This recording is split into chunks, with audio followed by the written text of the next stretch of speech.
On va voir tout de suite avec Philippe Randrianarimanan, excuse-moi, président du consortium de solidarité avec Madagascar et rédacteur adjoint de Slate Afrique, les hommes politiques de Madagascar, voilà, pour se faire un petit peu une idée. Alors, Philippe, bonjour. Bonjour Nelly, bonjour à tous. Bonjour Philippe. Bonjour. Donc merci d'être avec nous, de nous accorder un petit peu de ton précieux temps. J'aurais peut-être souhaité que tu reviennes sur les différents régimes qui se sont succédés depuis l'indépendance pour qu'on connaisse un peu mieux cette politique malgache. Alors, pour revenir sur les différents régimes de Madagascar depuis l'indépendance, il faut peut-être même monter à la période de l'accession à l'indépendance, qui en fait est née en 1958. La République malgache, donc, est proclamée indépendante. Et ça fait suite à un référendum sur l'autodétermination qui a été très largement favorable au oui.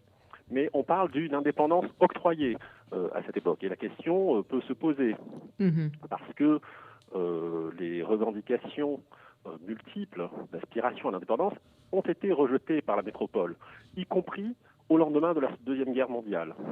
Alors, il y avait eu, certes, la loi cadre de fer sur les territoires d'outre-mer, qui avait redonné de l'espoir aux nationalistes malgaches, mais la répression de l'insurrection de mars 1947, définitivement matée en 1948, qui fait, selon les sources, des dizaines de milliers de morts, voire 100 000 morts. Donc cette insurrection matée a profondément ralenti un processus de libération, de décolonisation auquel la métropole française ne peut échapper.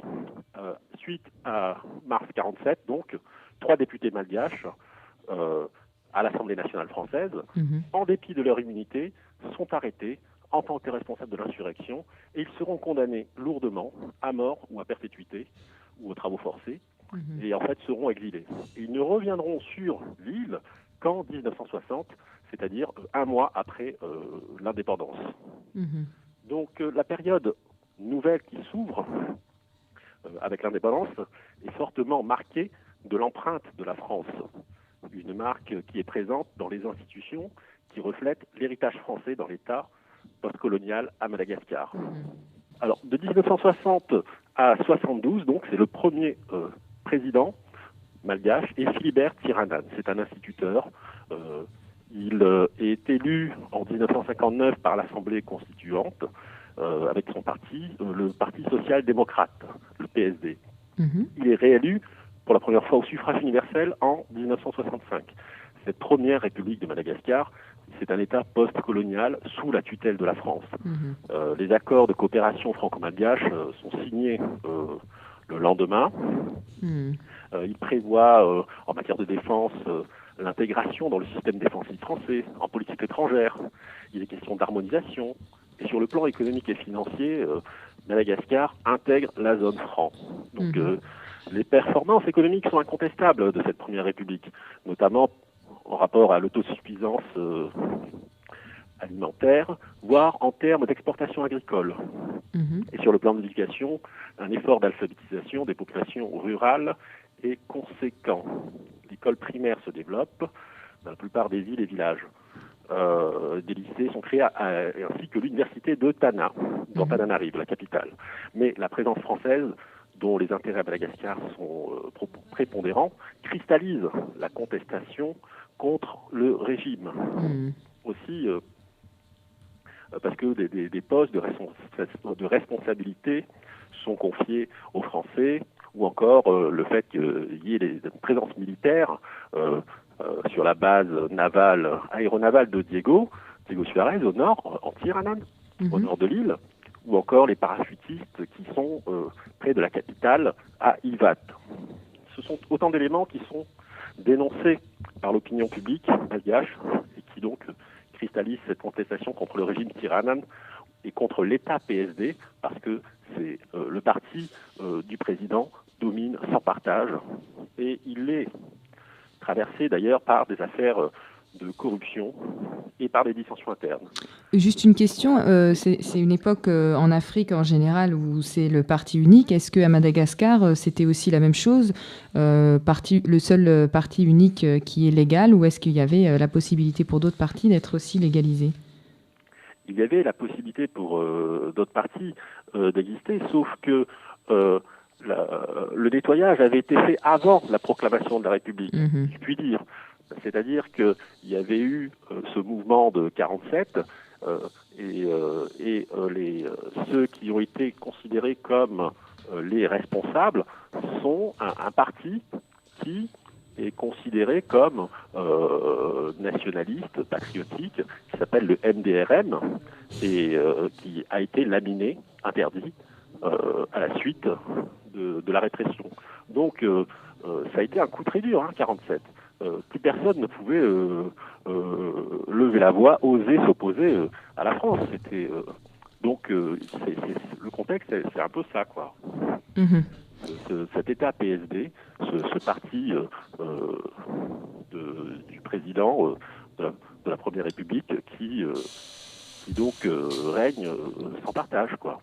Donc tu as dit qu'il y a eu des élections en 65, donc je peux supposer que c'est un mandat de 5 ans, qu'il y a eu d'autres élections en 70 ? Oui. Il est réélu en fait en 72 avec un score de 99% des voix. Vous imaginez,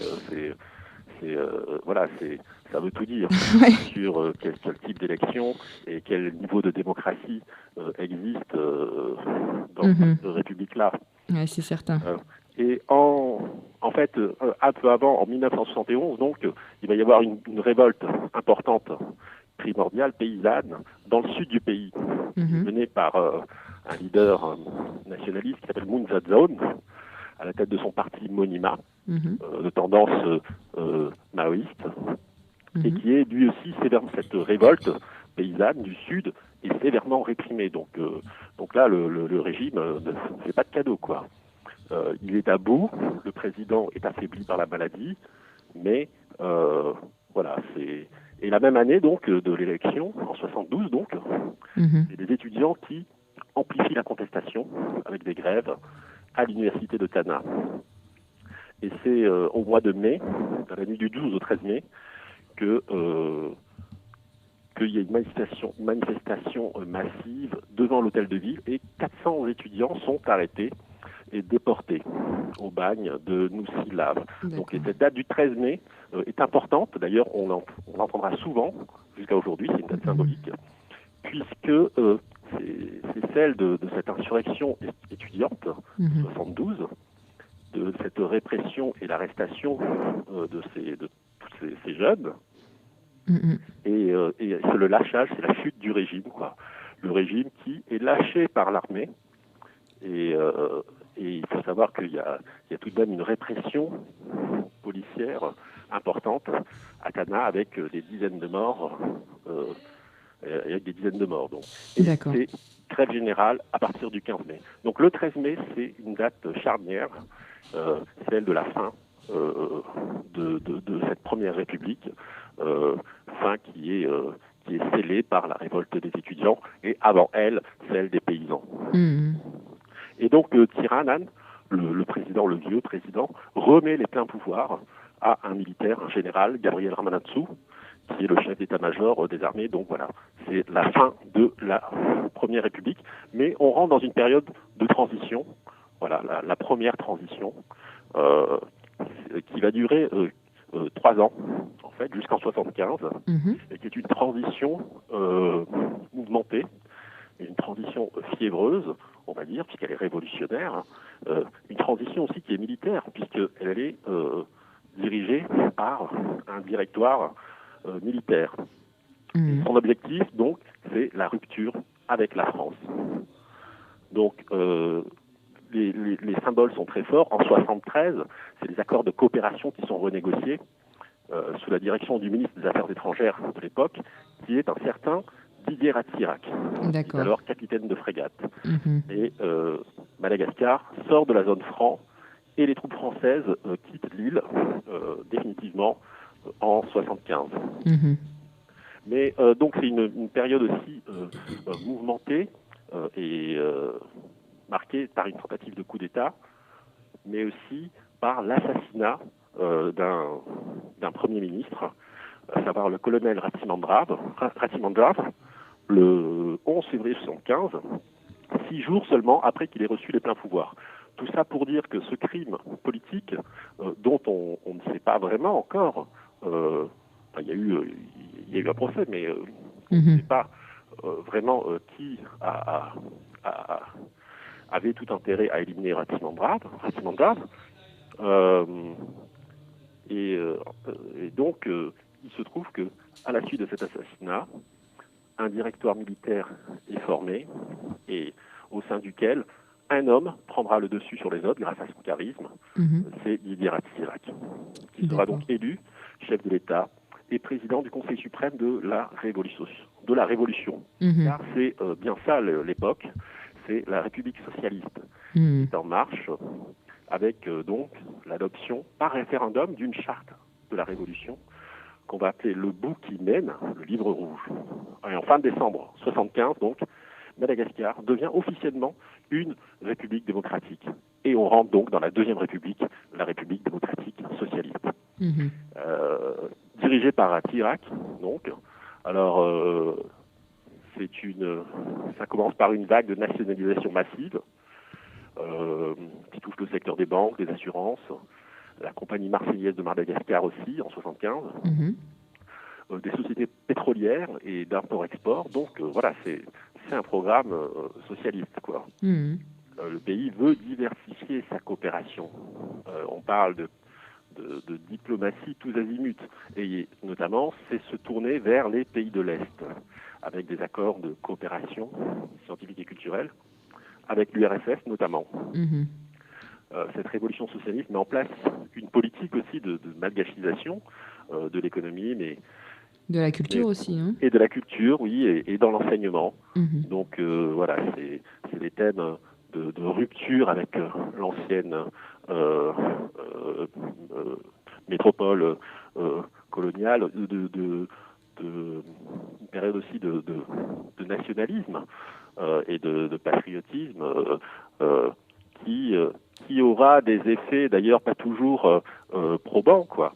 On peut parler d'amalgamisation notamment, derrière ces idéaux certes défendables. Elle a eu des effets contraires, à savoir qu'il y a eu finalement une perte pour toute une génération d'étudiants, d'élèves, peut-être d'une ouverture, de quelque chose de supplémentaire qui aurait pu sans doute leur apporter quelque chose dont ils auraient pu se servir. Et d'autant plus que les enfants des personnes haut placées ne se privaient pas de continuer à envoyer leurs enfants à l'école à l'étranger. Exactement. Exactement. Et à l'étranger, c'était en France, hein, c'était pas en URSS. Donc voilà, donc il y a une forme il y a eu un échec en fait sur ce plan-là, mais un échec aussi qui a été encore plus fort sur le plan économique, car cette expérience socialiste a échoué dans l'objectif d'améliorer le sort de la population et la corruption donc qui prend des proportions très importantes. Donc le développement socialiste, c'est pas très probant, quoi. Ça n'a pas marché, ça c'est clair. La dette extérieure a atteint des proportions colossales. Et finalement, le pays doit se résigner à un tournant libéral et négocier des accords d'ajustement structurel avec le FMI à partir de 1984.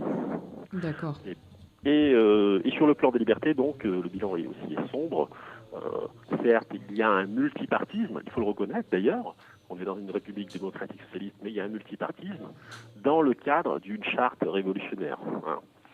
Mais Ratsirac, donc, est réélu président en 89 et il reste intouchable au pouvoir pendant toute cette période, quoi. Mais jusqu'en 91. Mais voilà, 89, donc c'est la chute du mur de Berlin. Oui. C'est aussi, on va dire, le discours de la Baule, 90, le discours de la Baule. 90, pardon, oui. Oui. Ça s'enchaîne, quoi. C'est des événements qui sont... C'est la venue de Mitterrand à Madagascar, d'ailleurs. 91, c'est la fin de l'URSS, donc c'est le printemps de l'Europe de l'Est. Et en Afrique aussi, il y a eu ce mouvement pour les besoins de rénovation. Oui, on a vu les conférences nationales et tous ces mouvements de démocratisation, effectivement. Voilà. Et donc voilà, il y a une nouvelle transition démocratique qui va voir le jour à partir de 91 jusqu'à 93. Donc on assiste à la fin de l'expérience socialiste, à la fin de cette deuxième République, parce que l'opposition populaire contre le régime s'amplifie et elle s'organise. Elle voit l'émergence d'un conseil de forces vives qui est épaulé par des églises regroupées, ces églises au sein du FFKM, qui est un conseil des églises chrétiennes, et qui va avoir une influence très importante politique, de représentation des aspirations et d'incarnation des aspirations populaires. L'opposition, elle exige la démission de Ratsirak et elle va conquérir le pouvoir en le court-circuitant et en créant des institutions parallèles. Donc là déjà aussi, on voit un procédé qui va faire date et qui va faire des émules par la suite. Donc en novembre 91, c'est Albert Zaf qui devient un président de la haute autorité de l'État. C'est une haute autorité d'État qui a été créée à la suite d'une convention politique qui a réuni tous les acteurs politiques. C'est une convention dite du panorama qui a été négociée donc entre le pouvoir à Ratsirak donc et cette opposition. Albert Zaf, président de la haute autorité de l'État. Une nouvelle constitution est adoptée par référendum en août 92. Donc voilà, c'est la troisième constitution. Zaf est élu premier président de la Troisième République en février 93, devant Ratsirak. Voilà, c'est donc le début de cette Troisième République, alors qui commence donc officiellement en 93 et qui va durer jusqu'au moins en 2009. 2009, donc après c'est notre crise, la crise actuelle. Mais pour revenir d'abord sur cette Troisième République, il faut savoir que elle soulève bien sûr un immense espoir parce qu'on se dit on en a fini avec un régime socialiste où les libertés, qui a été très décevant lui aussi, et où les libertés ont été bafouées, où la corruption a été généralisée, si je puis dire. En tout cas, c'est banalisé. Et puis, non pas qu'elle n'existait pas auparavant, mais il y avait des attentes et des espoirs qui avaient été déçus. Et cette Troisième République, elle aussi va décevoir très vite. La rénovation tant attendue n'a pas eu lieu parce que cette République, ce régime, est miné par des affaires de corruption encore, par des intrigues politiques en tout genre. Et la vie politique ne gagne pas en matière de moralisation. Pourtant, on assiste au départ de Ratsirak, ou est-ce que finalement on n'assiste pas à son départ? Oui, Ratsirak part. Et où va-t-il? Il va en France. Il va en France où il réside. Quel socialiste? Oui, voilà. Donc il est citoyen français d'ailleurs, si je ne m'abuse.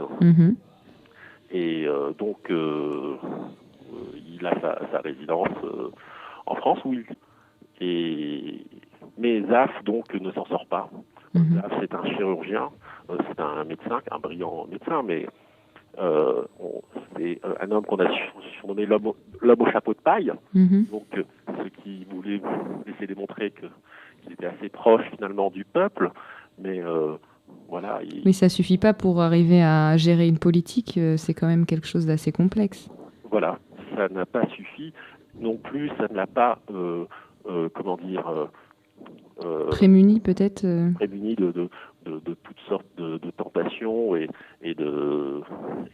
d'intrigues en tout genre. Alors, c'est peut-être pas sûrement pas le seul fautif. Hein. C'est jamais une seule personne qui peut tout changer un système. Mm-hmm.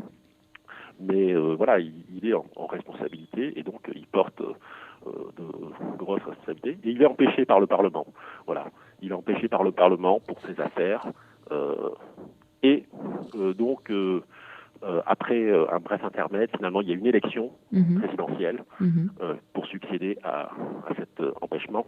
Et c'est Didier Ratsira qui fait son retour au pouvoir en 97. Donc, Ratsira revient de France. Il remporte l'élection face à Zaf. Et l'ancien amiral rouge prône désormais une république humaniste et écologique. Oula, oui. Ça fait peur. Il a changé totalement sa cutie, si je puis dire, et en fait, voilà, il avait les réseaux et surtout, il n'y avait personne en face pour faire contrepoids. Puis il avait peut-être profité d'un rapprochement avec des hommes politiques français pendant son séjour en France, éventuellement. C'est possible, c'est fort possible. Et puis, il est... il a un certain charisme aussi. Ouais, il a une carrière derrière lui déjà. Il a une grande carrière, donc ça ne surprend presque personne qu'il revienne aux affaires. Et c'était ceux qu'on redoutait le plus, du moins ceux qui avaient l'espoir d'un vrai changement, pouvaient redouter son retour, et voilà, ça s'est fait. Le pays se lance donc dans la mise en place d'une autonomie des provinces, et d'ailleurs, jusqu'à aujourd'hui, le débat entre décentralisation ou fédéralisme est toujours très sensible. Une chose qu'il faut remarquer à propos de ce retour de Ratsira, c'est en 99, les élections municipales à Tana, et c'est un richissime homme d'affaires qui remporte la victoire. Il s'appelle Marc Ravalomanan. Et en fait, c'est le début d'une ascension politique fulgurante de ce self-made man, de cet industriel de l'agroalimentaire.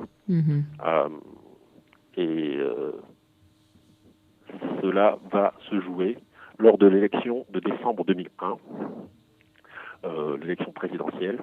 Et comme d'habitude, malheureusement, ou plutôt pas, presque, Madagascar entre de nouveau dans une crise de régime, une crise profonde, qui est en fait liée à la contestation des résultats du premier tour. Il y a un bras de fer qui s'engage. Ravalomanan revendique la victoire et refuse un second tour.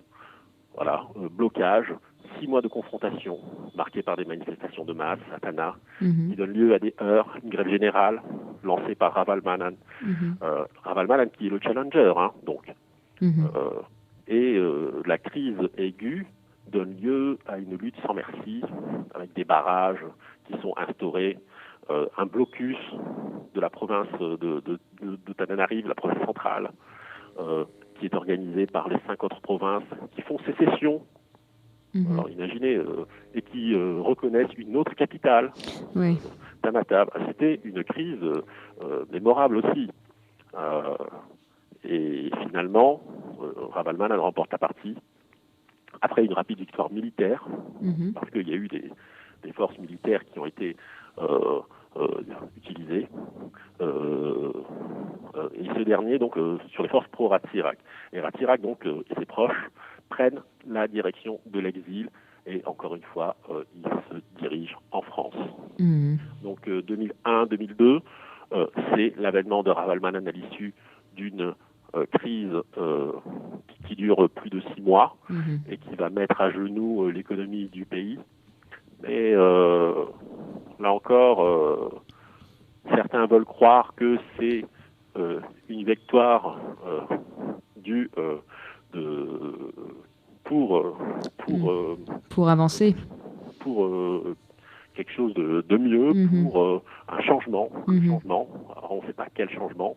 Mais avec Ravalomanan, c'était clair que son programme à lui, il est libéral, ultra-libéral même, puisque lui, c'est un homme d'affaires qui a réussi dans l'industrie de l'agroalimentaire et qui a étendu son empire économique à d'autres secteurs, et notamment dans les médias.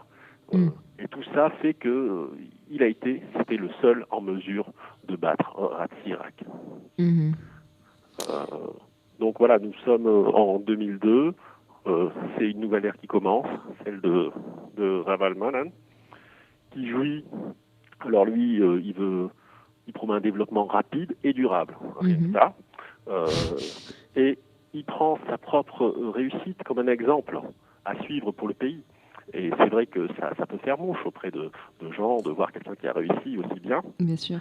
Il jouit d'une bienveillance des bailleurs de fonds et notamment des institutions financières internationales. Il lance un programme ambitieux pour attirer des investissements étrangers. Le pays donc connaît sous Ravalomanana une phase de forte croissance économique. Et son parti, le TIM, obtient la majorité absolue.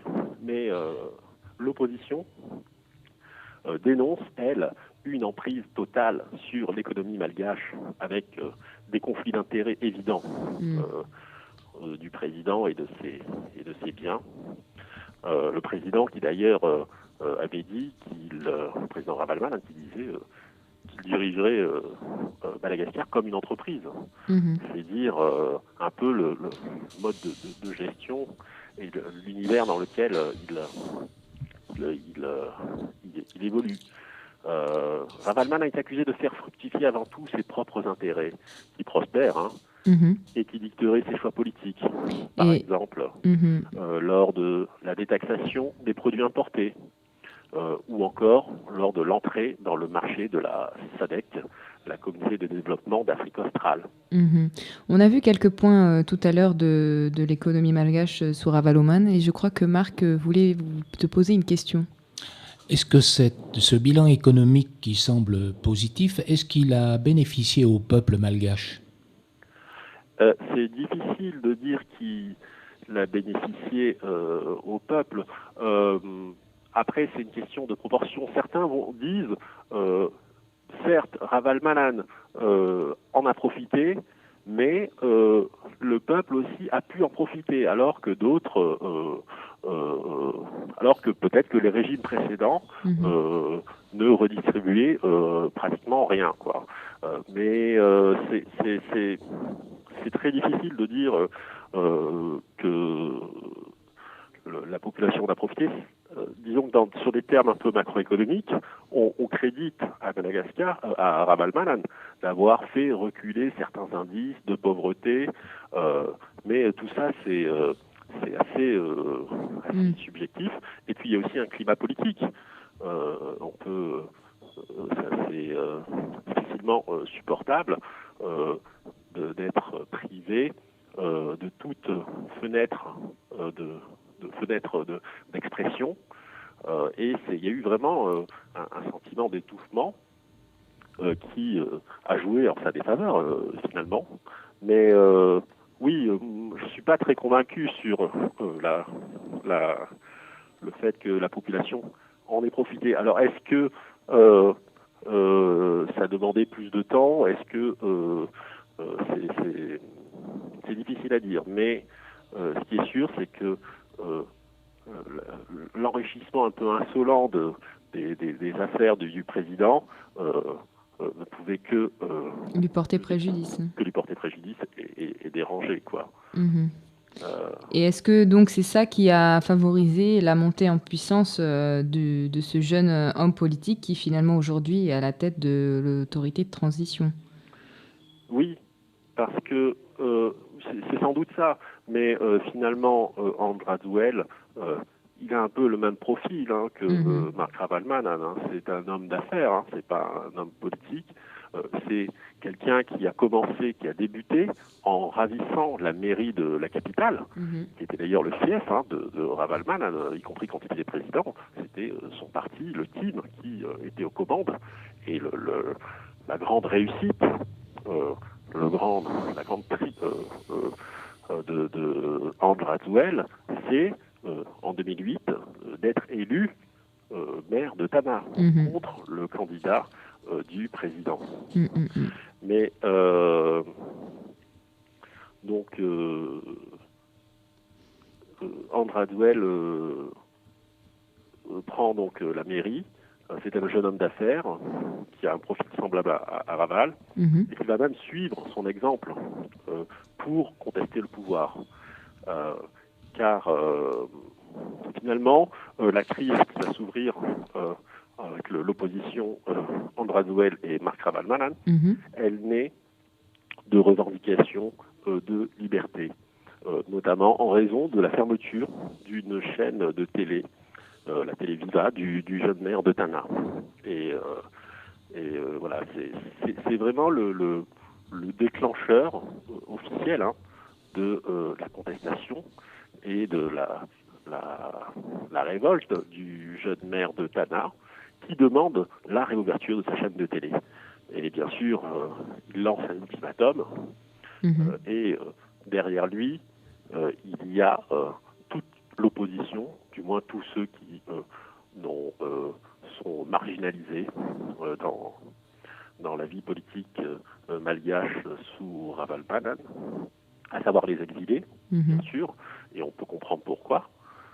Et puis, mais aussi d'autres comme l'ancien président Albert Zaff, qui d'ailleurs n'a jamais vraiment reconnu l'élection de Marc Raval-Malan et qui a toujours demandé une vraie réconciliation nationale à la suite de la crise précédente. Ouais, alors à Madagascar, il y a une autre affaire qui est l'affaire Daewoo, qui est aussi extrêmement, pour moi, qui est vraiment caricaturale et très symbolique sur le plan de la reconquête, puisqu'il s'agit de la vente de terre, directement de la terre. Oui, alors là il faut bien préciser, mais c'est juste pour l'histoire, ça n'est pas une vente, c'est un bail amphithéotique à 99 ans. Ouais, d'accord. Ça veut faire croire que c'est pas une vente, mais bien entendu c'est une vente. Et quand on cherche quel est l'intérêt de la population malgache là-dedans, on le voit nulle part. La population malgache ne touche rien, ne va pas trouver de travail particulier, rien.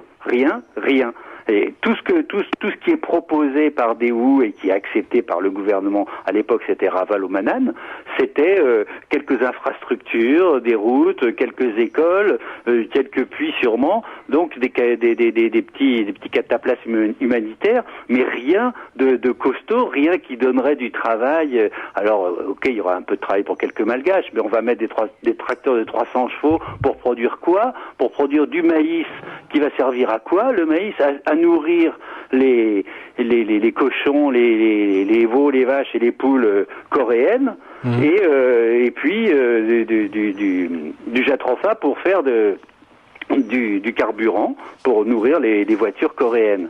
Donc on ne peut pas comprendre ce genre de vente à 99 ans si on n'imagine pas que les décideurs, que ce soit Ravalomanan ou maintenant Rajul, parce que pour moi c'est un peu la même histoire, que ces gens-là touchent de l'argent dans les paradis fiscaux. C'est la seule explication. Ils touchent, et comme pour Rio Tinto à Fort-Dauphin.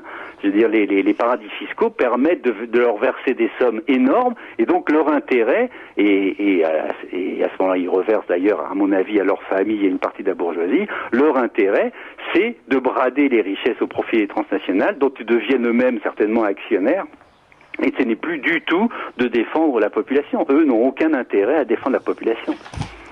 Donc voilà, il y a une nouvelle crise qui commence en 2009, fin 2008, début 2009.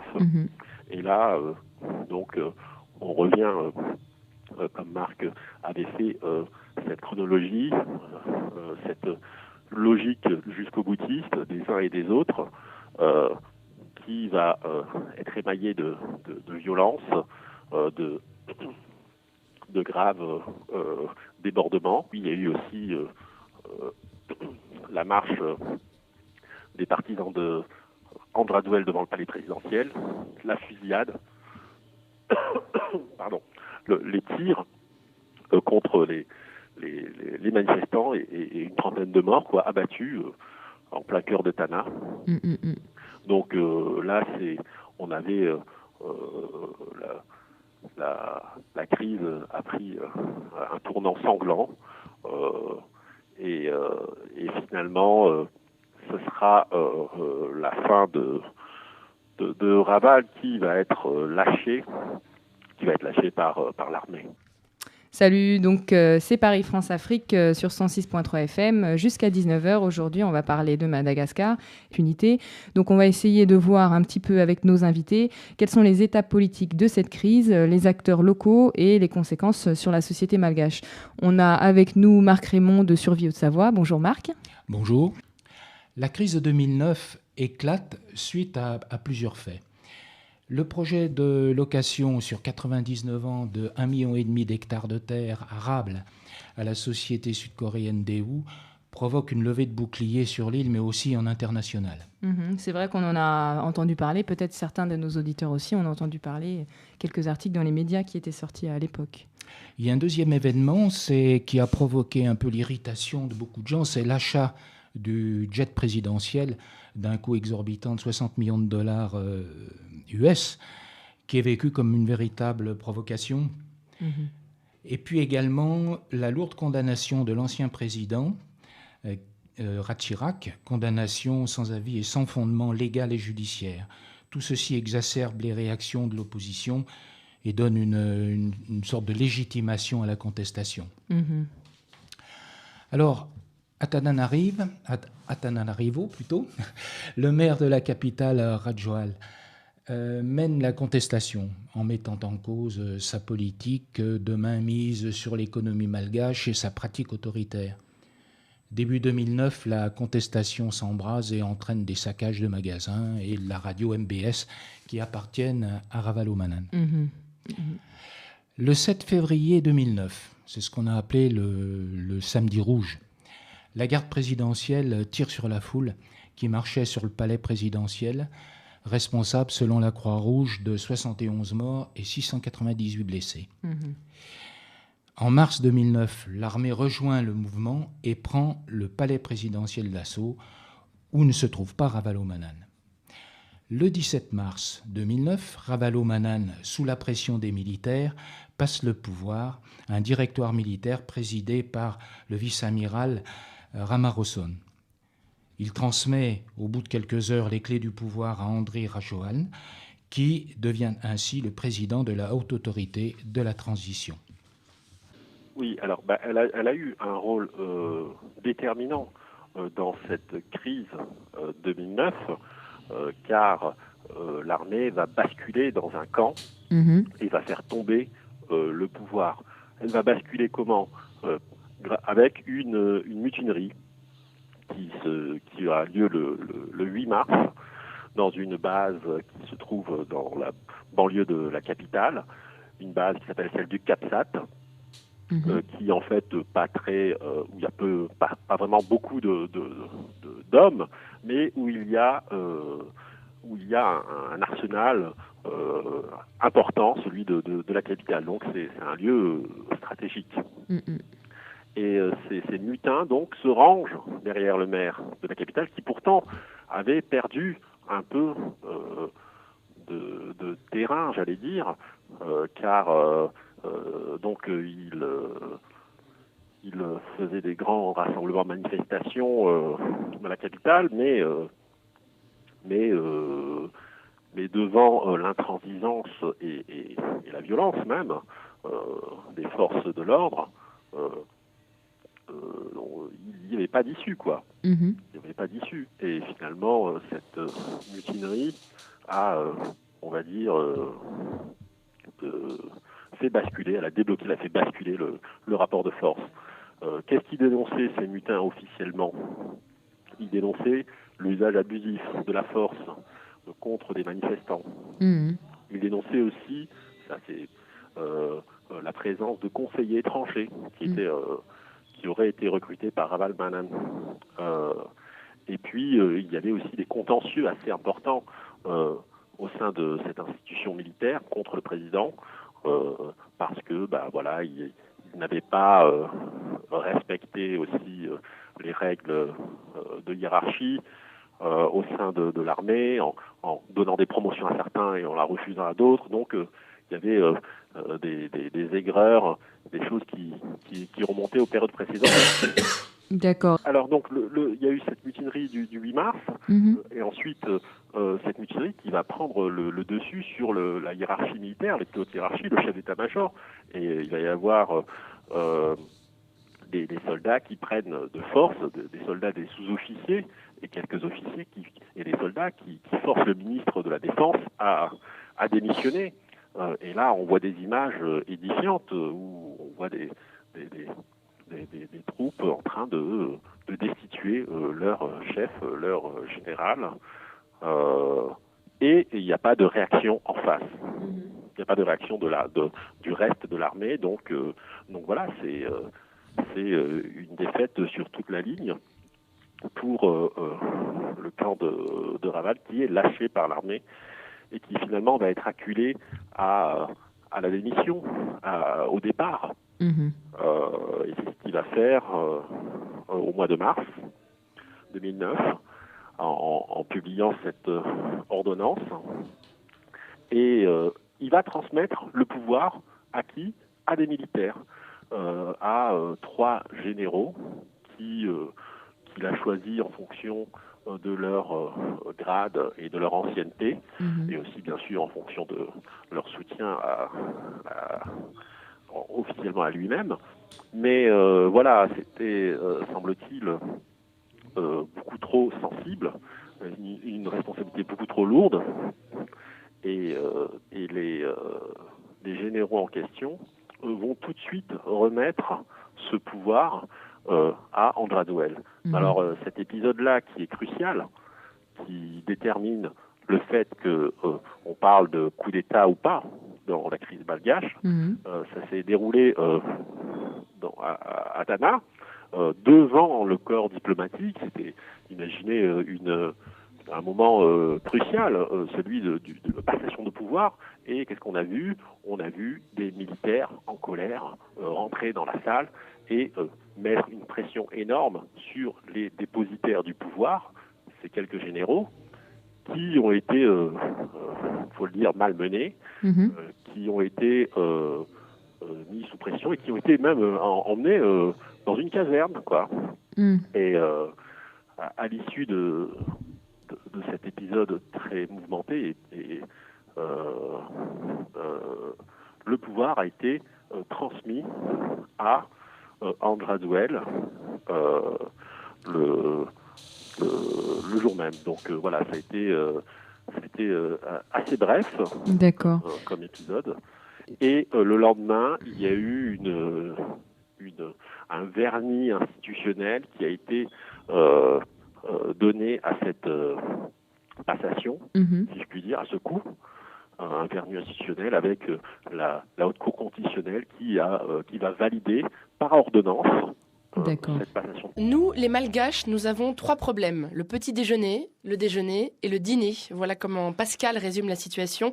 Pascal, c'est un habitant de Madagascar qui a rencontré Laurent Larcher dans un bar de Tananarive, la capitale du pays.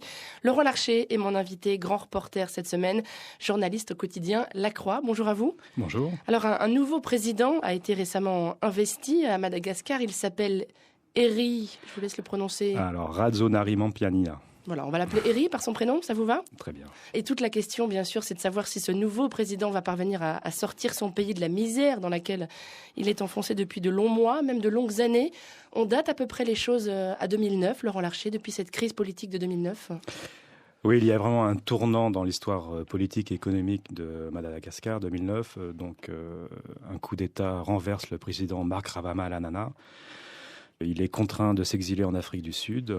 Le maire de Tananarive, Andry Rajoelina, prend le pouvoir et à ce moment-là s'enclenche une succession de crises importantes. Notamment, la communauté internationale condamne ce coup d'État et toutes les aides financières sont pratiquement coupées. Surtout, ce qui est important, il me semble, c'est que ce nouveau président a le soutien de la communauté internationale, ce qui est assez nouveau.